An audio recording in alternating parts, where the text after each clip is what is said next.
বুঝলাম না, বাংলাদেশের সাবেক অবৈধ প্রধানমন্ত্রী হাসিনা দুবাইতেও নাই, ইন্ডিয়াতেও নাই, তাহলে গেল কোথায়? হ্যাঁ, আমাকে দুলাভাই মোদি কি করছে, আমাদের বোনরে কি করছে, কোথায় লুকায় রাখছে? সাবেক প্রধানমন্ত্রী শেখ হাসিনা বর্তমানে কোথায় আছেন সে বিষয়ে অন্তর্বর্তী সরকারের কাছে কোনো তথ্য নেই। পররাষ্ট্র উপদেষ্টা মোহাম্মদ তৌহিদ হোসেন আজ মঙ্গলবার সাংবাদিকদের প্রশ্নের জবাবে এই কথা বলেন। করেছেন কেমন জাউরায় মাইরা, কেমন শয়তান এই বদমাইশ বাংলাদেশের সরকারের চাকরি করে যে 24 ঘন্টার মধ্যে ভারত থেকে শেখ হাসিনা চলে যাবে এবং সেটা চলে গেছে, এবং আমি আরো আপনাদেরকে বলেছিলাম মধ্যপ্রাচ্যে যাবে এবং সেটা হয়েছে। তবে আমার কাছে জানতে ইচ্ছা করে, ডাল মে কুছ কালা হে, ভয়ঙ্কর একটা খবর আছে ভাই। আমরা তো সবাই জানি ইতিমধ্যে দিল্লি থেকে আরব আমিরাতে লুকিয়ে চলে গিয়েছে শেখ হাসিনা এবং শামীম ওসমানের বাসায় আশ্রয় নিয়েছেন। আসলেও কি তাই ভাই? এখন আবার শোনা যাচ্ছে অন্যরকম কথা। আমাদের বাংলাদেশের অন্তর্বর্তী সরকার ডক্টর মোহাম্মদ ইউনূস এবং পররাষ্ট্র উপদেষ্টা তৌহিদ হোসেন তিনিও জানেন না আসলে শেখ হাসিনা কোথায় আছে, কারণ দিল্লিতে খোঁজ করা হয়েছে, ওখানে শেখ হাসিনার কোনো খোঁজ নেই। এবং কি আরব আমিরাতেও খোঁজ করা হয়েছে, ওখানেও শেখ হাসিনার কোনো হদিশ মেলেনি। তাহলে শেখ হাসিনা তো ভাই বলছিল যে আমি বাংলাদেশের আশেপাশে আছি, চট করে যে কোনো মুহূর্তে বাংলাদেশের মধ্যে ঢুকে পড়ব। আবার তবে ঢুকে মুখে তো পড়লো না ভাই। যাই হোক, ইতিমধ্যে এই বিষয়টি নিয়ে কয়েকটি ভিডিও আজকে আমি সংগ্রহ করেছি, আপনাদের সাথে শেয়ার করব। খুবই গুরুত্বপূর্ণ ভিডিওটি হতে চলেছে, তো সবাইকে অনুরোধ করব ভাই আপনারা সম্পূর্ণ ভিডিওটি দেখবেন ভাই। অনেক কিছুই কিন্তু হচ্ছে ভাই, যেটা আমরা অনেকে দেখছি অনেকে দেখছি না, অনেক আড়ালে অনেক কিছু হয়ে যাচ্ছে। হ্যাঁ, কি ঘটবে বাংলাদেশের কপাল আল্লাহ পাকি ভালো জানে। তবে আমরা চাই অন্তর্বর্তী সরকার যেন বাংলাদেশকে নতুন করে আবার রূপান্তরিত করতে পারে, এটাই আমরা চাই। কারণ ভাই আমরা সাধারণ জনগণ ভাই আর মারামারি ফাঁসাফাঁসি এগুলো আর চাই না ভাই। আমরা চাই যে জালেমটা বিদায়ী হয়েছে ওই যেন কোনদিন আর ফেরত আসতে না পারে, যদি ফেরতও আসে সে যেন বিচারের কাঠগড়ায় দাঁড়ায়, এভাবে যেন তাকে ফেরত আনা হয়। এই ফাও নিয়ে এসে আবার সিয়েরা বসাবে এরকম যেন কোনো না হয়, এটা আমরা চাই। কেননা কত আলেমোলামা যে নির্যাতন হয়েছে সেটা আমরা আলেমোলামারা খুব ভালো করে জানি। তো যাই হোক, আর কথা বাড়াবো না, চলুন এক এক করে বিস্তারিত সবগুলোর আলোচনা শুনে আসি। বুঝলাম না, বাংলাদেশের সাবেক অবৈধ প্রধানমন্ত্রী হাসিনা দুবাইতেও নাই, ইন্ডিয়াতেও নাই, তাহলে গেল কোথায়? হ্যাঁ, আমাকে দুলাভাই মোদি কি করছে, আমাদের বোনরে কি করছে, কোথায় লুকায় রাখছে? হ্যাঁ, মানে বুঝতে পারতেছি না কিছু ভাই, যে বাংলাদেশের প্রতিটা টিভি চ্যানেল নিউজ করছে যে দুবাই থেকে সাজমান শহরে শামীম ওসমানের বাসায়, প্রতিটা টিভি চ্যানেল নিউজ করছে না? জয় ভাগ্নে আবার কি বললো? জয় ভাগ্নে বলছে আমার মা ইন্ডিয়াতে আছে, কিন্তু আমাদের যে পররাষ্ট্র উপদেষ্টা উনি বলছে যে তারা অনেকভাবে করে দেখছে, ইন্ডিয়াতেও নাই, দুবাইতেও নাই, তাহলে কোথায়? ভাই আমার তো খুব সন্দেহ হইতেছে আমাদের দুলাভাই করছেটা কি? আমাদের দুলাভাই করছে কিনা আমাদের বুন্ডে তো বোঝাই দিতে হবে, এটা তো হবে না। তুমি আমাদের বুন্ডে নিছো ঠিক আছে, কিন্তু আমাদের বুন্ডে বোঝাই দিতে হবে না, আমাদের জাতীয় অপারে। দুলাভাই আমরা তো এভাবে ছাড়বো না, তুমি আমাদের বুন্ডে নিছো, বুন্ডে বোঝাই দাও বোন কোথায় আছে, মুখ খুলতে হবে। বাংলাদেশের সব টিভি চ্যানেল যেহেতু নিউজ করছে, সবাই কথা বলছে যে সেই দুবাইতে গেছে, এবং তোমরা নাকি সুপারিশ করছো এই যে ইয়া করে সত্য দিয়ে যে ওখানে কোনো রাজনৈতিক কার্যকলাপ চালাইতে পারবে না, তাহলে তার দুবাইতেও নাই, ইন্ডিয়াতে না, তাহলে আমাদের বোন কোথায়? তুমি আমাদের বোনটা কি করছো, বোনটা কোথায় রাখছো? না, এটা তো বলতে হবে, এটা আমাদের জানাইতে হবে, কারণ আমরা টেনশনে আছে আমাদের বোনটা নিয়ে, ঠিক না? আমাদের বোন তো, শত হোক আমাদের বোন না, হাজার হোক আমাদের বোন তো, জাতীয় বোন না? জাতীয় আব্বার মেয়েটা জাতীয় বোনের না কি হয়? জাতীয় বোনদের নিয়ে তুমি ছেলে খেলা করতে পারো না দাদা? না দুলাভাই, আমরা এটা মেনে নেবো না। আমাদের বোন কোথায় আছে অতি দ্রুত জানাইতে হবে। আমরা আবার ভয় করতেছে ভাই, যে বলছিল বাংলাদেশে চলে আসবে, চলে আসে নাকি বাংলাদেশ আল্লাহ জানে। হ্যাঁ, দুলাভাই কি বাংলাদেশে রেখে গেল বর্ডার পার করে কোনো এক জায়গায়? আমার তো ভয় লাগতেছে। যাক, একটু মজা করলাম। শোনেন ভাই, কি বলবো বলেন, কিছু বলার আছে? কিছু বলার নাই। জয় বললো যে আমার মা ইন্ডিয়াতে আছে, কিন্তু ইন্ডিয়াতে আমাদের সরকার মানে খোঁজ নিছে নাই, মানে আমাদের যে পররাষ্ট্র উপদেষ্টা তাদের কূটনীতিক চ্যানেল আছে, খোঁজ নিছে, বলছে ইন্ডিয়াতে নাই, ইন্ডিয়াতে নাই, দুবাইতেও নাই, তাহলে কোথায় আছে? কোথায় আছে বলেন? সে খেবা শর্ট করে বাংলাদেশে ঢুকে পড়লো। ব্যাপারটা কিন্তু টেনশনের ভাই, হাসি ঠাসা করেন না, ব্যাপারটা টেনশনের। বাংলাদেশের সব টিভি চ্যানেল নিউজ হয়েছে যে সে দুবাই থেকে সাজমান শামীম ওসমানের বাসায়। যাই হোক, শামীম ওসমান বাড়ি করছে কিভাবে সেটা সেই প্রসঙ্গে পরে কথা বলবো, যে এত টাকাতে বাড়ি কিনছে কিভাবে দুবাইতে। শুধু শামীম ওসমান না, অনেকেরই বাড়ি আছে, অনেক 300 জন এমপির বাড়ি আছে দুবাইতে। যাই হোক, দুবাইতে সবার বাড়ি আছে, ওইটা আমার কোনো কথা বলার দরকার নাই। কিন্তু আমার কথা হচ্ছে আমাদের বোন কোথায়? বোন কোথায়? আমরা সব টিভি চ্যানেল নিউজ করলো তাকে সত্য দিয়ে দুবাই থেকে পাঠানো হয়েছে, তাকে সত্য দিয়ে ইন্ডিয়া থেকে পাঠানো হয়েছে। ইন্ডিয়ার সরকার পৃথিবীর কোনো দেশ নিতে রাজি হয় নাই, পরে ইন্ডিয়ার সরকার কোনোভাবে বোঝায় শোনায় সত্য দিয়ে দুবাইতে পাঠাইছে। কারণ দুবাইতে কোনো মিছিল মিটিং হয় না, এটা তো আপনারা ভালো করে জানেন। মিছিল যদি কেউ প্রতিবাদ করে, বাংলাদেশি প্রবাসী যারা আছে সবাই তো জেলে ঢুকাই দিব। কারণ দুবাইতে তো মনে করেন যে এই স্বৈরাচারী ফ্যাসিবাদে হাসিনার দালাল একজন বসা, দুবাইতে যে দূতাবাসে জামাল একজন বসা আছে না, যদি কেউ মিছিল করে সে পুলিশ দিয়ে ধরাই দেবো, দালাল, শেখ হাসিনার দালাল। এই দালালটা এখনো কেন সরাইতেছে না বুঝতেছে না কিছু। এই দালাল কিভাবে এখনো সেই পদে বহাল থাকে? ডক্টর ইউনূস সাহেব কি করতেছে বুঝতেছি না তো, কিছুই বুঝতেছি না। ডক্টর ইউনূস সাহেব কি করতেছে কিছু বুঝতেছে না। যাই হোক, আমার প্রসঙ্গ তো এটা না। আমার প্রসঙ্গ হচ্ছে ইন্ডিয়াতে নাই, দুবাইতে নয়, তাহলে শেখ হাসিনা কোথায়? এটা তো আমরা দুলাভাইয়ের কাছে জানতেই পারি। দুলাভাই অতি দ্রুত জানাইতে হবে আমাদের বোন কোথায়, আমাদের বোনকে আমাদের কাছে দিতে হবে। তুমি আমাদের কাছে না দাও, তুমি রাগ করছো বাংলাদেশের উপর, ঠিক আছে, আমার বোনও রাগ করছে, বোন রাগ করে চলে গেছে, যাই হোক বেয়াদবি করছে, আমরা পাঠাই দিছি, ঠিক আছে, মানে দুলাভাইয়ের কাছে যাই থাকো, গেছে ভালো কথা, কিন্তু আমাদের বোনকে তো বলতে হবে আমাদের বোন কোথায়। সে যতই খারাপ হোক আর ভালো হোক, সে তো আমাদের বোন, জাতির বোন না? তো জাতির বোন কোথায় আছে সেটা তো জানাইতে হবে। এভাবে আমাদের বোনকে নিয়ে কিন্তু ওই যে লুকোচুরি খেললে হবে না, আমরা কিন্তু মেনে নেব না। সাবেক প্রধানমন্ত্রী শেখ হাসিনা বর্তমানে কোথায় আছেন সে বিষয়ে অন্তর্বর্তী সরকারের কাছে কোনো তথ্য নেই। পররাষ্ট্র উপদেষ্টা মোহাম্মদ তৌহিদ হোসেন আজ মঙ্গলবার সাংবাদিকদের প্রশ্নের জবাবে এই কথা বলেন। সামাজিক যোগাযোগ মাধ্যমে খবর এসেছে যে সাবেক প্রধানমন্ত্রী শেখ হাসিনা ভারত ছেড়ে সংযুক্ত আরব আমিরাতে চলে গেছেন। এ বিষয়ে জানতে চাইলে তৌহিদ হোসেন সাংবাদিকদের বলেন, শেখ হাসিনার অবস্থান সম্পর্কে আমরা নিশ্চিত হতে পারিনি।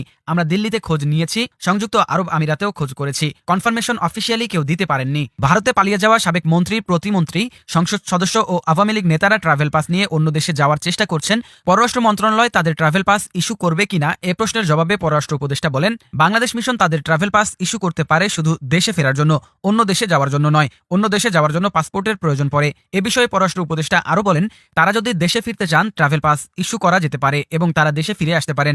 আদালত চাইলে তাদের দেশে ফিরিয়ে আনার চেষ্টা করা হবে বলেও জানান উপদেষ্টা। অন্যদিকে ঢাকার ইতালি দূতাবাস ডিসেম্বরের মধ্যে 20,000 ভিসা আবেদন নিষ্পত্তি করবে বলে জানিয়েছেন পররাষ্ট্র উপদেষ্টা তৌহিদ হোসেন। তিনি বলেন, দীর্ঘদিন ধরে অনেক ভিসা আবেদন আটকে আছে। 20,000 ভিসা কেস রোম থেকে নিষ্পত্তি হয়েছে, যে ভিসাগুলো দেওয়ার অগ্রগতি খুব কম। ইতালির রাষ্ট্রদূতের সঙ্গে তার কথা হয়েছে, উনি আশ্বস্ত করেছেন যে ডিসেম্বরের মধ্যে এই ভিসাগুলো দিয়ে দিবেন। এছাড়া ইতালি দূতাবাস অতিরিক্ত 2-3 জন কর্মকর্তা নিয়ে আসছেন কাজ করতে, তারা এলে কাজের গতি বাড়বে। ইতালি দূতাবাসে প্রায় 40,000 ভিসা আবেদন জমা আছে। দীর্ঘদিন ধরে অপেক্ষারত ইতালি ওয়ার্ক ভিসা প্রত্যাশীদের থেকে 10 সদস্যের একটি প্রতিনিধি দল আজ সকালে পররাষ্ট্র মন্ত্রণালয়ে পররাষ্ট্র উপদেষ্টার সঙ্গে সাক্ষাৎ করেন। যে 24 ঘন্টার মধ্যে ভারত থেকে শেখ হাসিনা চলে যাবে এবং সেটা চলে গেছে, এবং আমি আরও আপনাদেরকে বলেছিলাম মধ্যপ্রাচ্যে যাবে, এবং সেটা হয়েছে। তবে আমার কাছে জানতে ইচ্ছা করে যে আপনি শেখ হাসিনা, আপনি এখনও বলে বেড়াচ্ছেন যে এই সরকারে 1 মাস থাকবে, এর মধ্যে তার পতন হবে, এবং আপনি বিভিন্ন ভিডিও, বিভিন্ন অডিও আপনার ভাইরাল হয়। আমরা বুঝি এখন আর আপনাকে কোনো গোয়েন্দা সংস্থা আপনার ওই কল কেউ আরিফেতে শুনছে না, কেউ মনে করেন সেই ইসরায়েলের ডিভাইস ব্যবহার করতেছে না। আপনি নিজে নিজে এইগুলোকে বলে প্রচার করান আপনার কর্মীদের দিয়ে, যে তোমরা একটু প্রচার করো, আমি একটা হুঙ্কার দিলাম। আপনি যে বাঘের বাচ্চা না, আপনি মুরগির ছাও, এটা আপনার বোঝা গেছে। আপনি যদি মুরগির ছাও না হইয়া বাঘের বাচ্চা, আগে যেরকম হুঙ্কার দিচ্ছেন, আগে কাদেরকে নিয়ে হুঙ্কার দিচ্ছেন? আপনি আগে পুলিশ হুকুমের গোলাম বানিয়েছিলেন, এখন অনেক পুলিশ সাক্ষাৎকারে বলতেছে যে আমাদেরকে ব্যবহার করা হয়েছে, আমরা ব্যবহৃত হয়েছি, আমরা চাইনি। আমাদের ঊর্ধ্বতন যারা যারা এগুলো করেছে তাদেরকে আপনারা ধরেন, ধরে তাদেরকে আজকেও আমাদেরকে একজন পুলিশের ওসি বলেছে যে আমাদের দোষ কি, আমাদের তো অপরাধ নাই, আমরা চেষ্টা করেছি যতটুকু। তারপর ঠিক এরকমই আপনি তাদেরকে গোলাম বানিয়ে আপনার বোনের দেবর, সেই আপনার যে তারেক সিদ্দিকী মেজর অবসরপ্রাপ্ত ছিলেন, তিনি আপনার প্রতিরক্ষা মন্ত্রণালয়, তিনি ডিজিএফ থেকে অমুক থেকে ধরে নিয়ে যেত, আমাকে ধরে নিয়ে গেছে একাধিকবার, এবং তাদের দিয়ে গুলি দিতেন, আমাকে নিজেকে গুলি দিয়েছিল। এই যে বিষয়গুলো, এটা দিয়ে ক্ষমতায় ছিলেন। আমরা যে আগে বলেছিলাম যে পুলিশ ছাড়া আওয়ামী লীগ হিজড়া, আসলেই আপনারা হিজড়া। কারণ আপনি যদি সাহস থাকতে আপনি পালিয়ে যাবেন কেন? বিশ্বে খুব কম রেকর্ড আছে আপনার মতো পালিয়ে গিয়েছে। এর সাথে তো স্বৈরাচার ছিল, আমরা তার বিরুদ্ধে আন্দোলন করেছি, তার পতন হয়েছে, সে তো পালিয়ে যায়নি। আপনি ভারতে পালিয়ে গিয়েছেন এবং সেখান থেকে কিছু কথা বললো, এখন বহুত ষড়যন্ত্র আপনি করেছেন, কিন্তু কাজ হয়নি। আপনার এই 1 মাস 2 মাস না, আপনাকে তো আমরা বাংলাদেশে আসতে বলি, আপনি আসেন না কেন? এবং পাশাপাশি ভারতকে আমি বলবো যে আপনারা বিদেশে না পাঠিয়ে ওনাকে বাংলাদেশে পাঠাইলে আমাদের বাংলাদেশের সাথে যে বন্ধুত্ব, এটা আরও শক্ত হতো। কারণ একজন অপরাধী, একজন খুনি, গণহত্যাকারী, তাকে বাংলাদেশে না পাঠিয়ে ওই দেশে পাঠানোর চেয়ে এই দেশে বন্ধুত্ব রক্ষার জন্য পাঠানো উচিত ছিল। কিন্তু আপনারা পাঠাবেন না, সেটা আমরা জানি। কারণ আপনাদের শেখ হাসিনা ছিল মূলত আপনাদের একটা এই সোনার হরিণ বা হাঁস, মানে ডিম পাড়া হাঁস। কারণ এখান থেকে আপনি বাংলাদেশে সব নিয়েছেন, এবং শেখ হাসিনাও বলেছে যে ভারতকে যা দিয়েছি আর কোনো কিছু বাকি নাই, বলতে পারবে না যে এত কিছু দিয়েছি, তার ঋণও নাকি শোধ করতে পারবে না। তাই এই জন্য আপনারা করেননি। তারপরও আমি এই প্রধান উপদেষ্টা সহ অন্যান্য উপদেষ্টাদের বলবো, আসুন সেই আরব আমিরাতে যে উনি গিয়েছেন সেখান থেকে তাকে ফিরিয়ে এনে বাংলাদেশে বিচার করা হোক। এবং পরবর্তীতে আপনাকে আমরা পূজা নিয়ে যে বিষয়টা হচ্ছে, যে আপনারা জানেন বাংলাদেশে যারা এই হিন্দু সম্প্রদায় আছে তারা কিন্তু মায়ের কোলে আছে। আপনারা দেশে 5ই আগস্টের পরে টুপি পরা দাড়িওয়ালা মুসলমান, খাঁটি মুসলমান, যদি মসজিদে যায় 5 ওয়াক্ত নামাজ পড়ে, তারা গিয়ে মন্দির পাহারা দিচ্ছে। বিএনপি জামাত, এরপর চরমোনাই, ছাত্রদল, যুবদল, সবাই গিয়ে মন্দির পাহারা দিচ্ছে। এর চাইতে আপনারা কি চান? বাংলাদেশে আপনারা মাত্র 7%-এরও কম, সেইখানে আপনারা 36% চাকরি করতেছেন, ভালো ভালো অবস্থানে আছে। আপনারা কি চান? কি বৈষম্য হচ্ছে? আপনার ভারতে 22% মুসলমান, সেখানে 1%-এরও কম চাকরি করে, সেখানে আমাদের চাকরি দেয় না, সেখানে কোনো মসজিদে গিয়ে পিটায়, মসজিদে কোনো সাপোর্ট দেয় না, সেখানে মুসলমান গরু জবাই দিয়ে খাইলে তাদেরকে পিটাচ্ছে, হত্যা করতেছে, নির্মমভাবে নির্যাতন করতেছে, বাড়ির থেকে নামাই নিচ্ছে, রাস্তায় পিটাচ্ছে। তারপরও আমরা বাংলাদেশে চাই চাই হিন্দুদের সাথে আমাদের সুসম্পর্ক থাকবে এবং আমরা মন্দিরে মন্দিরে ইতিমধ্যে বিএনপির সিদ্ধান্ত প্রত্যেকটা মন্দিরে আমার মোড়লগঞ্জ শরণখোলা বাগেরহাট 4 আসন থেকে আমি সম্ভাব্য এমপি প্রার্থী সেখানে প্রত্যেকটা মন্দিরে 76টা মন্দিরে আমাদের পাহারা বসে গেছে ছাত্রদল যুবদল স্বেচ্ছাসেবক দল বিএনপি যার যার অবস্থা তাঁতি দল মৎস্যজীবী দল সবাই কৃষক দল মিলে সেখানে আমরা পাহারা দিচ্ছি তাই আমি বলবো আর তালবাহানা না করে আপনারা আর কোনো কিছু যায় না আপনাদেরকে আমরা সম্মান দিচ্ছি আপনারা ভালো আছেন আপনারা কিন্তু যেদিন কুপিয়ে কুপিয়ে বিশ্বজিৎকে জয় বাংলা বলে স্লোগান দিয়ে মারছিল তিনি বলেছিল ভাই আমি শিবির না কাপড় খুলিয়ে দেখেছে তারপরও শেষ রক্ষা হয়নি ওই দিন ওই সরকারের একজন মন্ত্রী বলেছে যে ও শিবির ও জঙ্গি ওর বাবা জামাতের সাথে সেই দিন আপনারা কিন্তু কেউ বলেন নাই আজকে আমি হিন্দু সম্প্রদায়কে আবেদন জানাবো আসুন বর্তমান সরকার এবং বিরোধী দলগুলো যা আছে আপনাদের পক্ষে থাকবে এবং তাদের সাথে একাত্মতা হয়ে আপনাদের পূজা করেন আপনারা বিভিন্ন জায়গায় বলেন যে আমাদের পূজায় গুলি হবে ভাঙচুর হবে এইটা হবে কোথা থেকে হবে আমার মনে হয় তা যে বলে তাকে গ্রেফতার করে জিজ্ঞাসা করা দরকার তুমি পাইলে কোথায় এটা শেখ হাসিনা আওয়ামী লীগ ভারতের পরিকল্পনা এই ধরনের অরাজকতা সৃষ্টি করে বাংলাদেশে হিন্দু মুসলিম দাঙ্গা লাগাতে চায় ধন্যবাদ করেছেন কেমন জাউরায় মাইয়া কেমন শয়তান এই বদমাইশ বাংলাদেশের সরকারের চাকরি করে আর আজকে এক ম্যাজিস্ট্রেট প্রফেসর ইউনূসকে ব্যঙ্গ করে পোস্ট হইলো যে প্রফেসর ইউনূসের রিসেট বাটন সংক্রান্ত আলাপ নিয়া রিসেট বাটন পুশ করা মানে কি অতীত মুছে ফেলা মানে কি আমাদের মুক্তিযুদ্ধ হচ্ছে মীমাংসিত সত্য আমাদের জাতির পিতা বঙ্গবন্ধু এগুলো সবই মীমাংসিত সত্য রিসেট বাটন পুশ করে সব অতীত মুছে ফেলা এটা মানে কি এটা তো তাহলে আমি তো মনে করি যে আজকে মুক্তিযুদ্ধের বিরোধী শক্তি আমাদের দেশে গভর্নমেন্ট হিসেবে আছে আমি হচ্ছে মুক্তিযুদ্ধের পক্ষে শক্তি বাংলাদেশ দাঁড়িয়ে আছে 30 লক্ষ শহীদের রক্তের উপর ঠিক আছে 30 লক্ষ শহীদের রক্তের বিনিময়ে আমাদের দেশটা স্বাধীন হয়েছে এই 30 লক্ষ শহীদ রিসেট বাটন পুশ করলে কি এই 30 লক্ষ শহীদ ফিরে আসবেন এইসব বিষয় এগুলো সবই তদন্ত সাপেক্ষ চেতনা বিক্রি গণহত্যা যেটা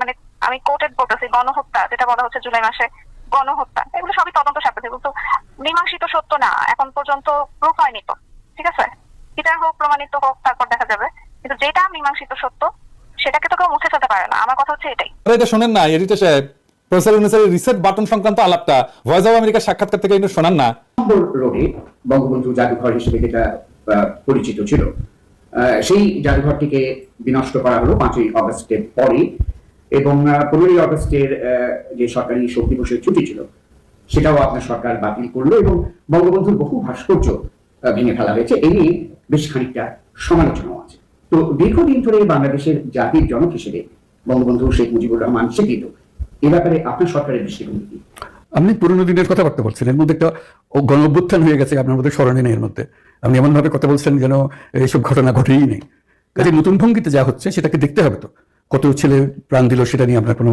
প্রশ্ন নাই কেন প্রাণ দিল হ্যাঁ কাজে ওগুলো আসুক তারপরে এই যে প্রথম স্বীকার করতে হবে যে তারা বলেছে ছাত্ররা বলেছে যে আমরা রিসেট বাটন পুশ করেছি এভরিথিং ইজ গন অতীত নিশ্চিত ভাবে চলে গেছে এখন নতুন ভঙ্গিটা আমরা করে তুলবো দেশের মানুষও তা চাই তো সেই নতুন ভঙ্গিতে তোলার জন্য যেটা আছে সেটা হলো যে আমাদেরকে সংস্কার করতে হবে শুনেছেন এ বেকুব মাইয়া প্রফেসর ইউনূসকে রিসেট বাটন চাপা বলতে বুঝাইছে ইতিহাস মুছে দেওয়া নাকি হাসিনার আমলে গিপিয়ে পাইপ হইলে আর কোটায় ম্যাজিস্ট্রেট হইলে তো ইনকেই হবি রিসেট বাটন এই মেটাফোর বা এই রূপকটা রাজনৈতিক পরিভাষায় একটা খুব ইন্টারেস্টিং ব্যবহার আছে জানেন এটা কি 2009 সালে যখন ওবামা প্রশাসন আমেরিকা আর রাশিয়ার সম্পর্ক নতুন করে গড়ার ইচ্ছা প্রকাশ করে তখন এই রিসেট বাটনের জিনিসটা আসছিল এর মানে হইতেছে যে আগে আমাদের যত গ্যাঞ্জাম ট্যাঞ্জাম ছিল না এগুলোর পাশে সরাই রেখা নতুন ভাবে কূটনৈতিক সম্পর্ক তৈরি করার জন্য দুই দেশ সম্মত হয়েছিল এইটা ইতিহাস মুছে ফেলার রূপক না রিসেট বাটন মানে হইতেছে সম্পর্কের পুনর্গঠন এবং উন্নতির জন্য নতুন প্রচেষ্টা এই হিলারি ক্লিনটন এবং রাশিয়ার পররাষ্ট্রমন্ত্রী ওই যে সের্গেই লাভারভ আছে না এই হিলারি ক্লিনটন লাভারভের রিসেট বাটন উপহার দিছিল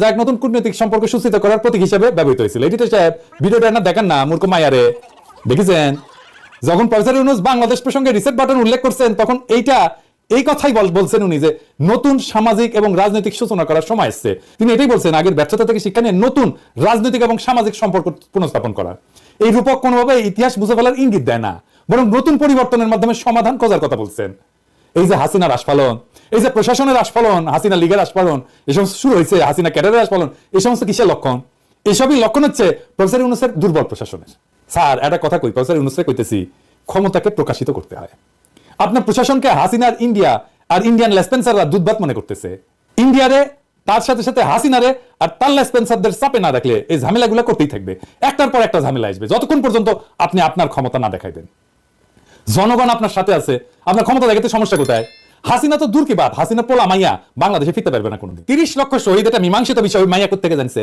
আমি হচ্ছে মুক্তিযুদ্ধের পক্ষে শক্তি বাংলাদেশ দাঁড়িয়ে আছে 30 লক্ষ শহীদের রক্তের উপর আমাদের মুক্তিযুদ্ধ হচ্ছে মীমাংসিত সত্য আমাদের জাতির পিতা বঙ্গবন্ধু এগুলো সবই মীমাংসিত সত্য তাতে যদি মীমাংসিত হয় জাতিসংঘ গণহত্যার স্বীকৃতি দেয় না কেন? আর কি কয়? চেতনা বিক্রি, গণহত্যা, যেটা মানে আমি কোর্টেড বলতেছি, গণহত্যা যেটা বলা হচ্ছে জুলাই মাসে, গণহত্যা, এগুলো সবই তদন্ত সাপেক্ষে, কিন্তু মীমাংসিত সত্য না, এখন পর্যন্ত প্রুফ হয়নি তো। ঠিক আছে, বিচার হোক, প্রমাণিত হোক, তারপর দেখা যাবে। এই যে জুলাই আগস্টে যেই গণহত্যা হইলো, যে হত্যাকাণ্ড করলো, এটা নাকি কোনো প্রমাণ নাই। চিন্তা করেছেন কেমন জাউরায় মাইয়া? প্রিয় দর্শক শ্রোতা, ভিডিওগুলো আপনারা দেখলেন এবং সকলের আলোচনাগুলো শুনলেন। আশা করি ইতিমধ্যে বুঝতে পেরেছেন আসলে শেখ হাসিনাকে নিয়ে কি রকমের নিউজ হচ্ছে। যেমন শুনতে পাইলাম যে আসলে সে আরব আমিরাতে গেছে দিল্লি থেকে, অথচ শোনা যাইতেছে সেখানেও যায় নাই। তো কোথায় যেতে পারে ভাই? আপনাদের কি মনে হয় সেটা কমেন্ট বক্সে জানান, আর ভিডিওটি শেয়ার করে দিন। আর আমাদের এই নাসির স্ন্যাক মিডিয়া সেন্টারের চ্যানেলে যদি আপনারা নতুন হয়ে থাকেন, প্রতিনিয়ত নিত্য নতুন আপডেট নিউজগুলো পেতে আমাদের চ্যানেলটি সাবস্ক্রাইব করে আমাদের সাথে থাকুন। যারা করেছেন তাদের ধন্যবাদ। ভালো থাকবে সবাই, আল্লাহ হাফেজ।